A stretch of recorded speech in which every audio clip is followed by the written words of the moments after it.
जडे गोमटी ते तेची पैदे किरटी जे जाणे जे हातवटी साजवणीची. काय गोड दृष्टांत दिला माझ्या ज्ञानोबारायन दादा. ज्ञानोबाराय म्हणतात एका शेतकऱ्याने अशोक बाबा 25 लाखाची गोमाता आणली. किती लाखाची? 25 लाखाची गोमाता आणली. कमी खाणारी जास्त दूध देणारी गरीब गाय होती.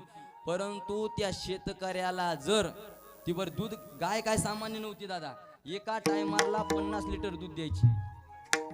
किती? एका टायमाला 50 आणि 2 टाइमचं किती झालं मग?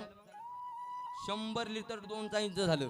ती गोमाता कमी खाणारी जास्त दूध देणारी 25 लाखाची गोमाता दिसायला सुंदर होती. परंतु त्या शेतकऱ्याला जर दूध काढण्याची अक्कल नसेल तर गाय म्हणून उपयोगाची आहे का? गाय म्हणून उपयोगाचं आहे? मी त्या गायीचं सांगतच नाही. तुम्ही गायीकडे जाऊ नका. मी तुमचं आमचं सांगतो, तुमचं आमचं. जसं त्या शेतकऱ्याला गोमाता मिळाली परंतु दूध काढण्याची अक्कल नव्हती, तसं तुमचं आमचं झालं. देह मिळाला, महाराष्ट्र भूमीमध्ये मिळाला. ज्या भूमीमध्ये ज्ञानोबाराय, तुकोबाराय, नामदेवराय, चोकोबाराय, निळोबाराय, अनंत कोड ब्रह्मांडाचा मालक 28 युग झाले कमरेवर हात देऊन उभा आहे.